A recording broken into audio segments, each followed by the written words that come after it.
Hello friends, कैसे हो आप लोग सब। उम्मीद करता हूँ अच्छे ही होंगे। तो आज हम इस वीडियो में रिफ्रैक्शन ऑफ लाइट के बारे में डिस्कस करेंगे, क्योंकि आज जो हमारा लेंस पार्ट स्टार्ट हो गया है बच्चों। तो मेरे क्लास 10th के प्यारे बच्चों, अगर आपको जो भी चीज़ समझ में आ जाती है तो आखिरी में आप खुद से गर्दन थोड़ी सी हिला दिया करो कि हाँ सर, हमको समझ में आ गया। अगर आपको समझ में नहीं आया तो आप बिल्कुल बंद करके जा सकते हो, कोई प्रॉब्लम भी नहीं, कोई ज़बरदस्ती भी नहीं है। ठीक है, तो चलिए हम स्टार्ट करते हैं हमारा रिफ्रैक्शन ऑफ लाइट का टॉपिक। आज हम 2-3 टॉपिक डिस्कस करने वाले हैं। फिर कल हम देखेंगे lens formation, image formation rules देखेंगे और इमेज फॉर्म करेंगे लेंस की। जैसे मिरर में करी थी वैसे ही लेंस में भी करेंगे। तो चलिए रिफ्रैक्शन ऑफ लाइट हम देखते हैं। क्लास 10 का जो हमारा लाइट चैप्टर है, तो रिफ्रैक्शन ऑफ लाइट क्या होता है।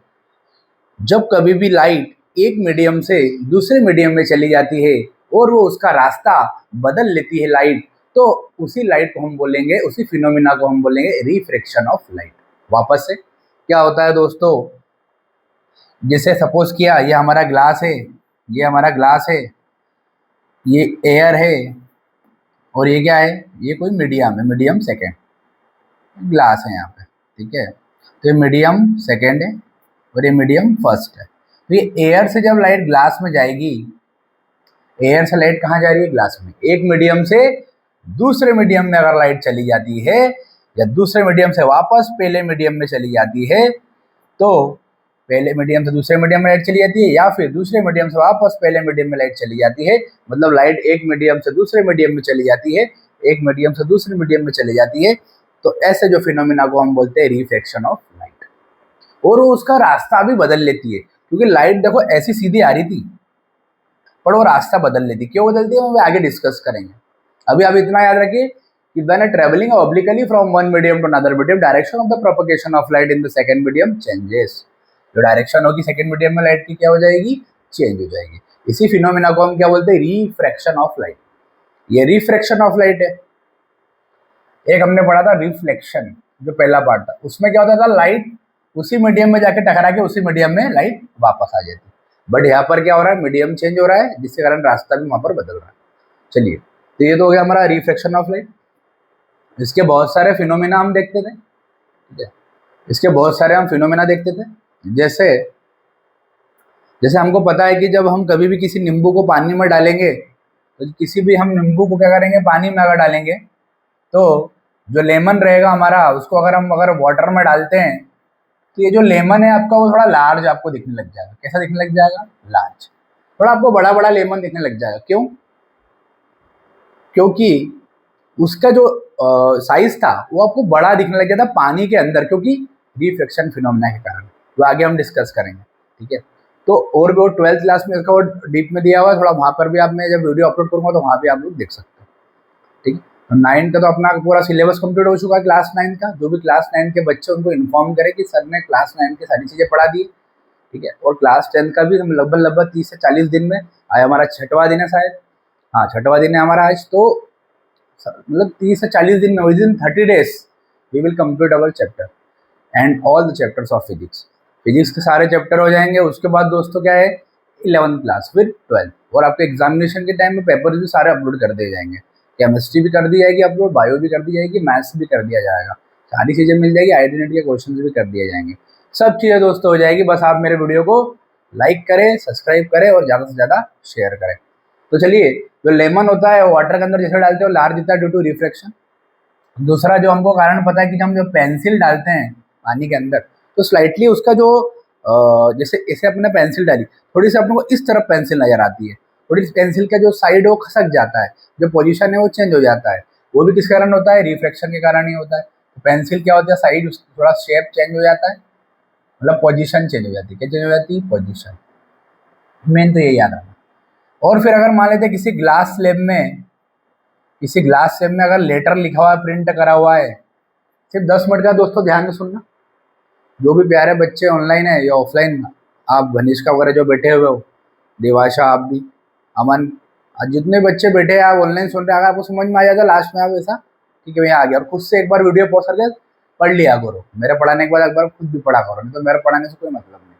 खुद से पढ़ लोगे, गारंटी कहता हूँ कभी भूलोगे नहीं। 2 बार कभी खुद से पढ़ लेना। तो कभी भी ग्लास के ऊपर लेटर प्रिंट हुए रहते हैं, जैसे किसी ग्लास के ऊपर लेटर प्रिंट करें, उसको जैसे अपन ने पानी में डाल दिया तो आपको ये लेटर्स जो है ना ऊपर नजर आएंगे, थोड़े लार्ज नजर आएंगे, बार बार नजर आएंगे। वो भी किस कारण होता है? रिफ्रैक्शन के कारण होता है। तो रिफ्रैक्शन ऑफ लाइट के बारे में मैंने आपको बता दिया। और ये 3 चीजें भी आप लोग नोट डाउन कर लेना कि लेमन आपको बड़ा दिखता है, फिर आपका पेंसिल की पोजीशन चेंज हो जाती है, ग्लास के ऊपर जो लेटर लिखे हुए थे वो भी बड़ा दिखने लग जाता है। तो ये हो गया। उसके बाद हम दोस्तों आते हैं अगला अपना topic, refraction through a rectangular glass prism या स्लैब। हमको रिफ्रैक्शन बताना है ग्लास स्लैब में से, कि ग्लास स्लैब में से रिफ्रैक्शन कैसे होता है, इसका एक्टिविटी भी, इसका प्रैक्टिकल भी परफॉर्म करेंगे। जैसा दोस्तों यहाँ पर हमने ग्लास स्लैब लिया, ठीक है, तो मेरे प्यारे बच्चों, मैं तो आपका भाई जैसा हूँ, ठीक है।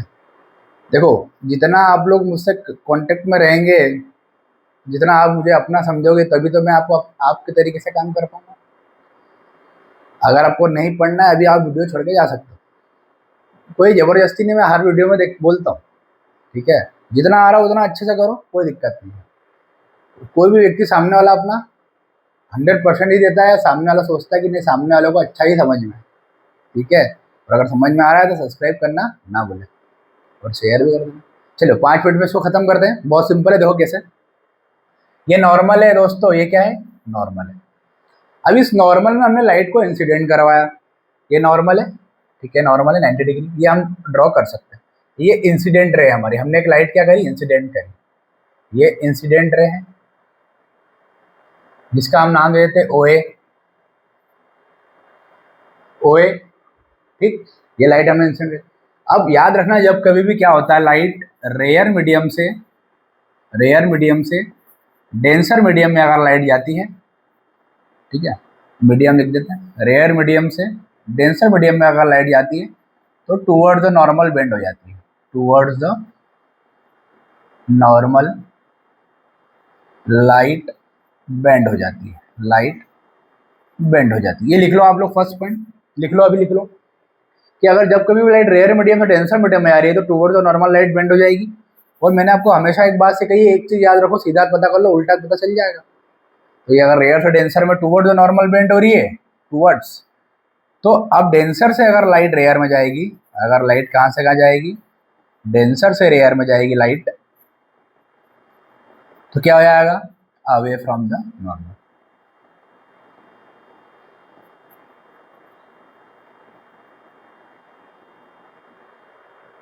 क्या हो जाएगा? Away from the normal. बोलो, बात समझ में आ गई? मतलब क्या? रेयर मीडियम से डेंसर मतलब क्या है? रेयर मतलब हल्की चीज, जैसे मान लो एयर से लाइट कहाँ जा रही है, डेंसर मतलब थोड़ी ठोस चीज, जैसे मान लो ग्लास में जा रही है, वाटर में जा रही है, ठीक है। तो जब कभी भी लाइट रेयर से कहाँ जा रही है? डेंसर में, तो टूवर्ड्स द नॉर्मल बेंड हो जाएगी लाइट।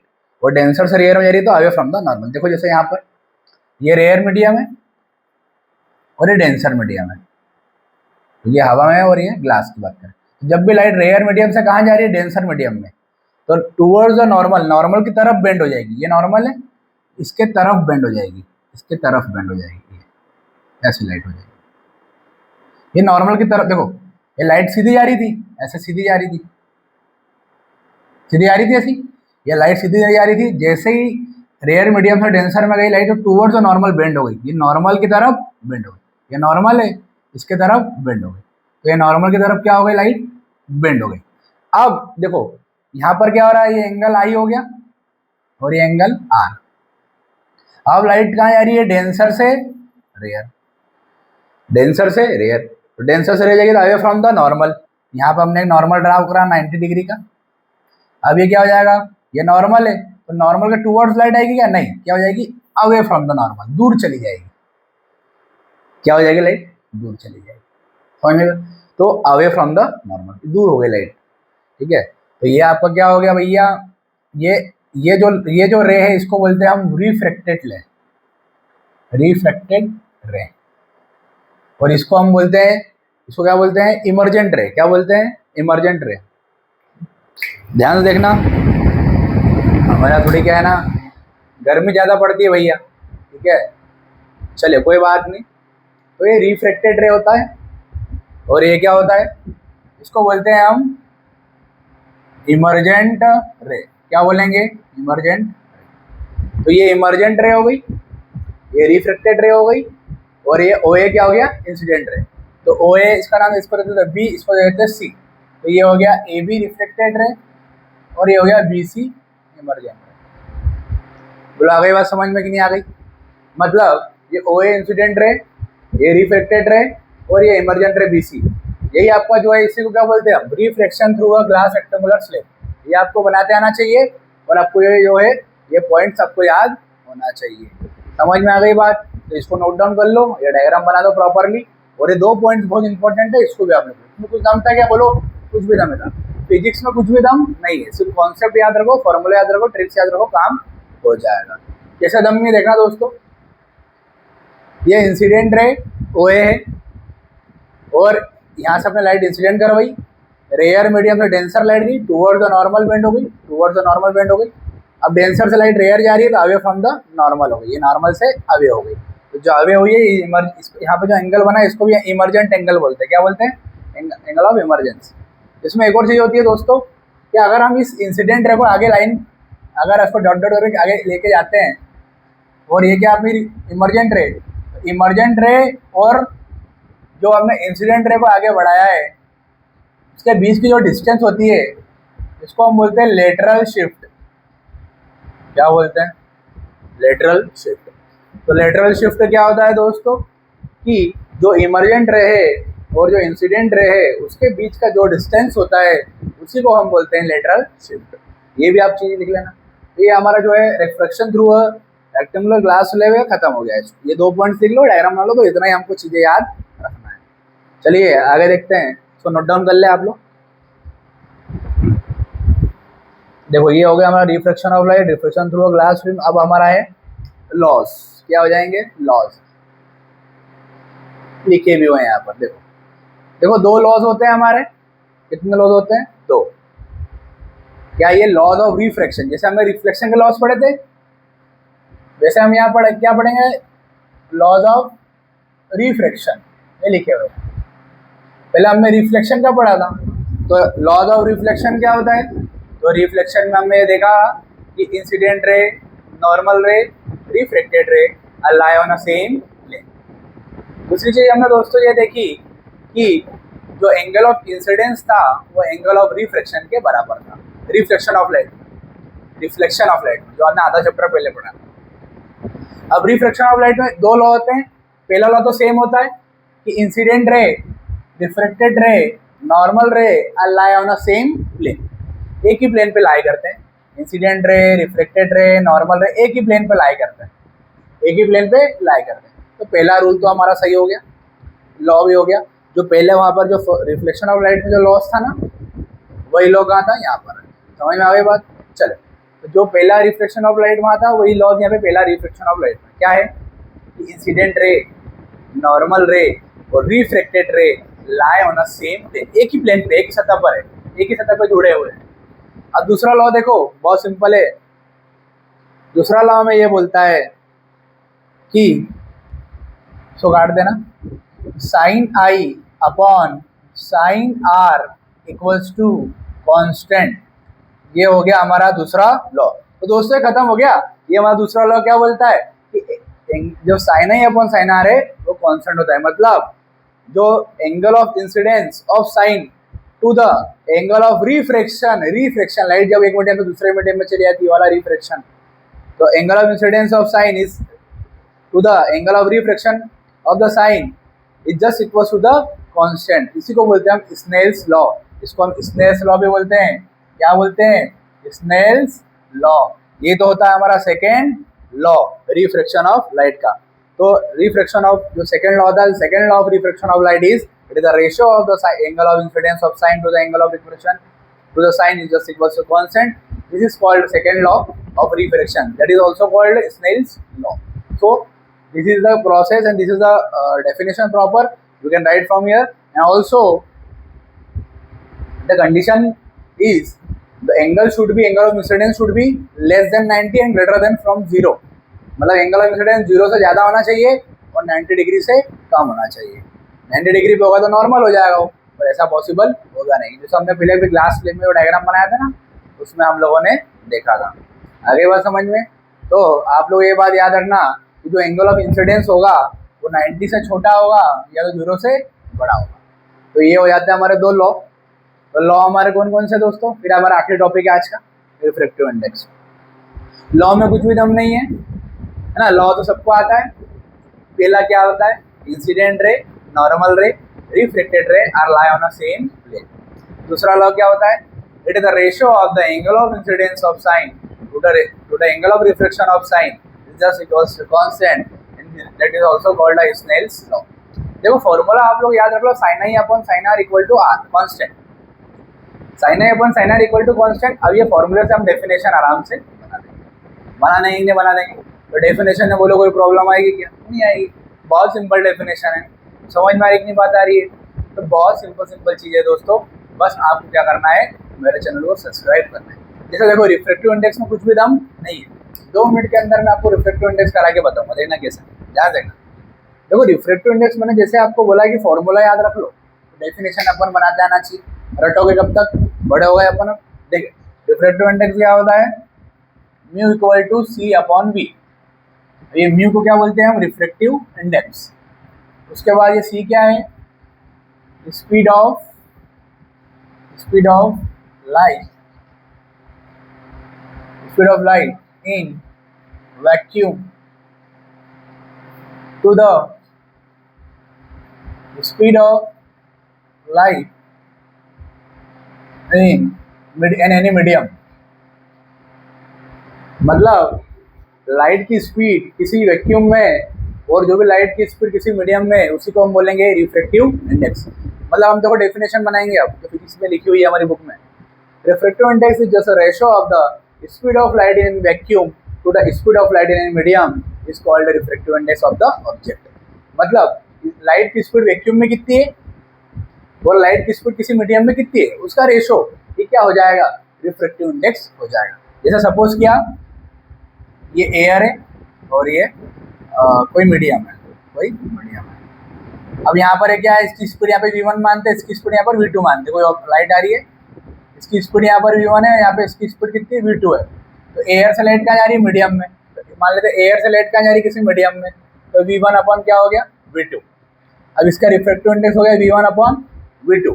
बट इसको लिखेंगे कैसे? 2:1 मतलब कि लाइट सेकेंड मीडियम में जा रही है, इसके रिस्पेक्ट में फर्स्ट मीडियम के रिस्पेक्ट में। 2:1 का मतलब होता है कि सेकेंड मीडियम में लाइट आ रही है, कहाँ से? फर्स्ट मीडियम के रिस्पेक्ट से लाइट अपने सेकेंड मीडियम में आ रही है। मतलब इसको हम ऐसे भी लिख सकते हैं, ये 2:1 को हम ऐसे लिख सकते हैं μ2 अपॉन μ1। उसी तरीके से इसको लिख लेना आप लोग। उसी तरीके से हम 1:2 को लिख सकते हैं μ1 अपॉन μ2। इसका मतलब ये होता है refractive index of medium second with respect to first. मतलब देखो यहाँ पर इस तरीके से, यहाँ पर क्या लिखा हुआ है कि लाइट हमारे पहले मीडियम से कहाँ आ रही है? दूसरे मीडियम में आ रही है। तो लाइट ये लिखा ना पर μ2:1 पहले मीडियम में आ रही है, पर पहले मीडियम से कहाँ जा रही है? सेकेंड मीडियम में जा रही है। तो refractive index of second with respect to refractive index of first, मतलब लाइट हमारी फर्स्ट मीडियम से सेकेंड मीडियम में आ रही है। ऐसा याद रखना है, इसको भूलना मत, समझ में आई बात? तो जैसे यहाँ पर भी, यहाँ पर क्या है भैया? μ1 अपॉन μ2। मतलब क्या कि लाइट हमारी सेकेंड मीडियम से फर्स्ट मीडियम में आ रही है। जैसे मान लेते हैं ये लाइट हमारी यहाँ से ऊपर जा रही है, सेकेंड मीडियम से फर्स्ट मीडियम में जा रही है, तो सेकेंड मीडियम से फर्स्ट मीडियम में जा रही है। इसको हम ऐसा लिखेंगे। समझ में आ गई बात कि नहीं आ गई? तो बहुत सिंपल चीज़ है कि नहीं है? ये बात हमेशा याद रखना है कि इसको हम क्या लिख सकते हैं? μ2 अपॉन μ1 क्या लिख सकते हैं? μ2 अपॉन μ1। तो v1 अपॉन v2। ये बात इंपॉर्टेंट है, आप इसको याद रखें कि जो म्यू होता है वो रेसिप्रोकल होता है स्पीड के, किसी मीडियम में जितनी भी स्पीड है ना उसके। तो μ2 अगर इधर है तो आगे v1 आ जाएगा, v1 है तो क्या आ जाएगा? v2 आ जाएगा। ये आपको याद रखना है, क्योंकि जो म्यू होता है ना वो इनवर्सली प्रोपोर्शनल होता है v के। तो अगर यहाँ 1 है तो यहाँ पे 1 आएगा, देखो ऊपर नीचे ऊपर नीचे। अगर यहाँ 2 है तो यहाँ 2 आएगा, ऊपर नीचे। यहाँ 2 है तो यहाँ 2। मतलब ये इनवर्सली प्रोपोर्शनल होता है। मतलब जैसे जैसे रिफ्रैक्टिव इंडेक्स बढ़ता जाएगा वैसे वैसे हम स्पीड ऑफ लाइट भी क्या होती जाएगी? कम होती जाएगी। इसका मतलब क्या है कि जैसे जैसे रिफ्रैक्टिव इंडेक्स बढ़ता जाएगा वैसे वैसे स्पीड ऑफ लाइट क्या होती जाएगी? कम होती जाएगी। तो समझ में आ गई बात? तो आपको ये नोट डाउन कर लो, ये रिफ्रैक्टिव इंडेक्स हमारा खत्म हो गया है।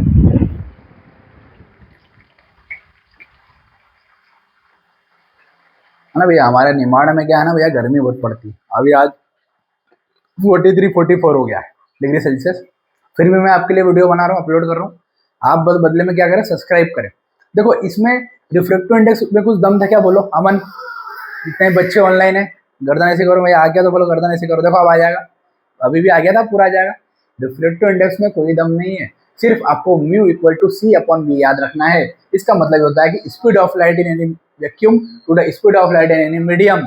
मतलब वैक्यूम में कितनी लाइट की स्पीड है और मीडियम में कितनी लाइट की स्पीड है, उसका रेशो होता है, क्या होता है, रिफ्रैक्टिव इंडेक्स। मतलब अगर लाइट वैक्यूम में, अगर वैक्यूम हम मान लेते हैं यहाँ पर एयर है और एयर से किसी मीडियम में जा रही है, तो कहाँ से जा रही है, V1 से V2 में। पहले लाइट की स्पीड कितनी थी, V1, और बाद में लाइट की स्पीड कितनी हो गई, V2 हो गई। इसका मतलब ये है कि V1 से V2 अगर लाइट जा रही है, इसको हम इस तरीके से लिखते हैं कि लाइट अगर V1 से कहाँ जा रही है, V2, इसका मतलब क्या है, refractive index of second with respect to refractive index of first. और इसको हम ये लिख सकते हैं μ2 अपॉन μ1। जो पास में रहता है ना उसको पहले लिख दो, और ये बाद में रहता है उसको नीचे रख दो, क्योंकि जो बाद वाला वो हमेशा नीचे ही होता है, उसकी रैंक लास्ट में लगती है। तो इसको लिख सकते हैं μ2 अपॉन μ1। ये किसका हो गया, V1 अपॉन V2 के। तो इस तरीके से, अगर ये क्वेश्चन बहुत फॉर्मूला बहुत इंपॉर्टेंट है, इसको आप लोग याद रखना है, 12th में भी आपको काम में आएगा। तो याद रखना, V1 से V2 अगर लाइट जा रही है, स्पीड चेंज हो रही है, और स्पीड भी क्यों चेंज होती है, रिफ्रैक्टिव इंडेक्स के कारण। और अगर सरल भाषा में अगर बात करें कि रिफ्रैक्टिव इंडेक्स होता क्या है, कि लाइट की स्पीड कितनी चेंज हो रही है, कब कब चेंज हो रही है, कहाँ कहाँ पे चेंज हो रही है, कौन से ऑब्जेक्ट में चेंज हो रही है, वही तो होता है रिफ्रैक्टिव इंडेक्स। तो लाइट की स्पीड ही डिपेंड करती है, लाइट की स्पीड डिपेंड करती है, किस पर डिपेंड करती है, रिफ्रैक्टिव इंडेक्स ऑब्जेक्ट का कितना है। समझ में आ गई बात? अगर रिफ्रैक्टिव इंडेक्स ज्यादा होगा तो लाइट की स्पीड कम होगी। समझ में आ गई बात कि नहीं आ गई? तो टोटली जो है रिफ्रैक्टिव इंडेक्स है वो डिपेंड करेगा लाइट की स्पीड पे। जैसे हमको पता है कि एयर का रिफ्रैक्टिव इंडेक्स क्या होता है, जो एयर है उसका रिफ्रैक्टिव इंडेक्स क्या होता है, ये बुक में भी लिखा हुआ है एनसीईआरटी में, 1.003। ये एयर का होता है, कम होता है सबसे रिफ्रैक्टिव इंडेक्स। मतलब यहाँ पर स्पीड क्या होगी, सबसे ज्यादा होगी, स्पीड क्या होगी, सबसे ज्यादा, यहाँ पर स्पीड होगी ज्यादा, क्या होगी, ज्यादा। फिर आता है, हम बात करें एयर के बाद क्या आता है ना, वाटर आता है, वाटर के बाद क्या आता है, ग्लास आता है, इसके और रिफ्रैक्टिव इंडेक्स बढ़ते चले जाएंगे। सबसे आखिरी में जो आता है वो आता है डायमंड। तो डायमंड का रिफ्रैक्टिव इंडेक्स सबसे ज्यादा होता है, 2.42। डायमंड का जो रिफ्रैक्टिव इंडेक्स होता है ना, वो सबसे ज्यादा होता है, कितना होता है, 2.42। इसी वजह से डायमंड चमकता है आपका। रिफ्रैक्टिव इंडेक्स ज्यादा होता है, टोटल इंटरनल रिफ्लेक्शन की प्रोसेस होती है, डायमंड आपका चमकने लग जाता है। वो इसका अलग से मैं वीडियो अपलोड कर चुका हूँ, आप जाकर देख सकते हो। आयुष ट्यूटोरियल सनावा सर्च करिए यूट्यूब पर, वहाँ पर प्लेलिस्ट पर जाकर जो हमारा शॉर्ट्स है, इंपॉर्टेंट शॉर्ट्स, IMP शॉर्ट्स है, वहाँ पर मैंने अपलोड कर चुका हूँ कि डायमंड क्यों चमकता है, वहाँ पर देख सकते हो आप लोग। समझ में आगे बात? और ये भी क्या होता है, 1.5 के लगभग होता है ग्लास का भी। और वाटर का कितना होता है, 1.33। वाटर का कितना होता है, 1.33। और ग्लास का कितना होता है भैया, ग्लास का यहाँ पर लिखा हुआ है 1.5 से, ये कितना होता है, क्राउन ग्लास जो होता है 1.5। तो ये आप लोग याद रखना। और एयर का तो आपको याद होना चाहिए, 1.0003। यहाँ भी 3 है 1.33। डेढ़ याद रखना, 1.5, ये भूल जाओ चल जाएगा। डायमंड जरूर याद होना चाहिए, 2.42 रिफ्रैक्टिव इंडेक्स होता है। रिफ्रैक्टिव इंडेक्स ज्यादा है, मतलब स्पीड ऑफ लाइट क्या हो जाएगी, कम। मतलब यहाँ पे अगर एयर में लाइट की स्पीड ज्यादा है, यहाँ उससे कम, यहाँ उससे कम, और यहाँ सबसे ज्यादा कम। तो ये तो हमारा हो गया आज का टॉपिक।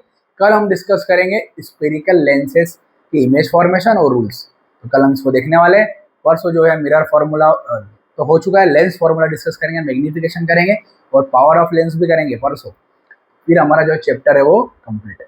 फिर इसके क्वेश्चंस रहेंगे न्यूमेरिकल्स, 2-3 दिन में वो कर देंगे, 3-4 दिन में खत्म हो जाएगा चैप्टर। अगला चैप्टर बहुत छोटा है, ह्यूमन आई, तो हम उसको स्टार्ट करेंगे, 10 से 12 दिन में वो खत्म हो जाएगा। और अगले 10 दिन में अगला चैप्टर, अगले 10 में, मतलब 30 दिन के अंदर अंदर खत्म हो जाएगा भैया। 30 दिन में नहीं, आप 20-25 दिन लगेंगे बस। तो ध्यान से आप मेरे वीडियोस देखें, बने रहे। एक आध दिन थोड़ा ऊपर नीचे हो जाता है, बाकी मैं कोशिश करता हूँ कि आपको सारी चीज़ें प्रोवाइड कर पाऊँ।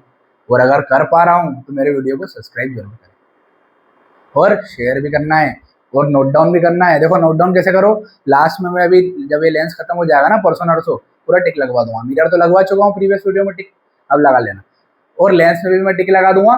बस शर्त इतनी रहेगी दोस्तों, जो मैं पढ़ा रहा हूँ, जैसे मैंने पढ़ाया, इसमें काम की चीज़ क्या है, फॉर्मूला लिख लिया, लाइट की स्पीड चेंज हो रही है ये लिख लिया, फिर ये सारी इंपॉर्टेंट चीज़ें लिख ली, एक ये फॉर्मूला लिख लिया, फिर एक ये भी चीज़ लिख ली। मतलब इनको नोट्स में प्रॉपरली बनाते जाओ। देखो लिखा हुआ तो आपको सारी बुकों में मिल जाएगा, रेफरेंसेस में मिल जाएगा, बट मैं जो पढ़ा रहा हूँ आपको कहीं नहीं मिलेगा, इसलिए आप उसको लिख लें और समझ लें। वही चीज़ें आपको काम में आएगी। तो चलिए दोस्तों, मिलते हैं आपसे अगले वीडियो में। मेरे प्यारे बच्चों, मेरे क्लास 10वीं के जो प्यारे बच्चे हैं, प्लीज़ आपसे रिक्वेस्ट है हाथ जोड़ के कि आप मई का महीना वेस्ट ना करें, आप पढ़ाई करें। उसके बाद आपको रोज 2 घंटा पढ़ाई करें सुबह सुबह, उसके बाद आपको जो करना है वो करें, फिर आप फ्री हो, क्योंकि आपकी बोर्ड एग्जाम है, आपको पढ़ना जरूरी है। Do whatever you want to do, but आपको 2 घंटे एटलीस्ट पढ़ाई करना है। ठीक है, तो चलो हम मिलते हैं कल के हमारे वीडियो में। और कल हम पढ़ेंगे क्या, स्पेरिकल मिरर के image formation, spherical lens, lens पढ़ेंगे, लेंस।